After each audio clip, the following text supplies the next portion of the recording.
একদিনে তো আমার আইডি দেখেন না একটা মানে পাঁচ বেবি জার্সি নাম্বার 7 শাওন বালবাজা আলামিন প্রান্ত বদল আমাদের সুলতান ভাইকে দেখতে পাচ্ছি। আসলে সুলতান ভাই দেখতে আসছে খেলাটা আমাদের টিমটা কেমন করতে হবে।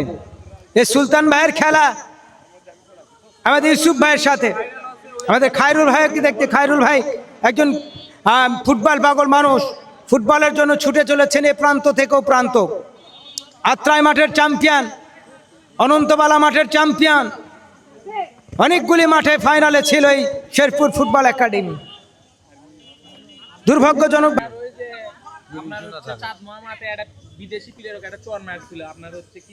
আবার মুন্নু ব্রাদার্স ইউনিয়ন খেলোয়াড় মুন্নু, আবার আলামিন রাখতে পারেনি। আবার জার্সি নাম্বার 7 শাওন রাখতে পারেনি, ঢুকে পড়েছে বিপদ সীমানায়।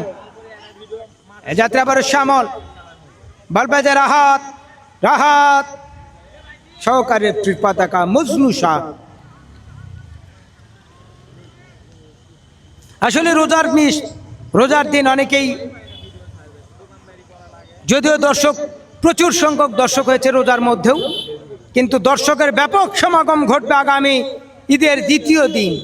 খেলা হবে উপশহর বনাম বারোপুর শিমু প্লাস্টিক। আবারও তাকুয়া রাখতে পারেনি। যেতে বল পেয়ে যায় জার্সি নাম্বার 7 শাওন ক্লিয়ার করলেন। বল পেয়ে যায় জার্সি নাম্বার 10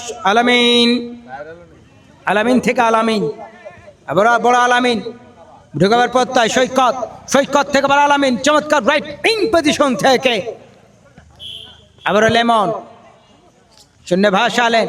বল পেয়ে যায় তানভীর নাম্বার 9, আবার তানভীর রেখেছে নিয়ন্ত্রণে, ঢুকাবার পত্তায় রাখতে পারেন যাত্রায় ট্রেন 2-0 গোলের ব্যবধানে এগিয়ে বিজেএস ফুটবল একাদশ।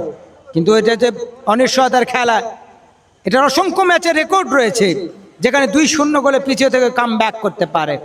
দেখা যাক কিবার তানভীর রাখতে পারে যাত্রায় ক্রস ফাইনাল কাউন্টার আক্রমণ পাস বেবি, আবার সেই মুন্নু ক্লিয়ার করলেন। এ যাত্রায় বলবে যে প্রভাস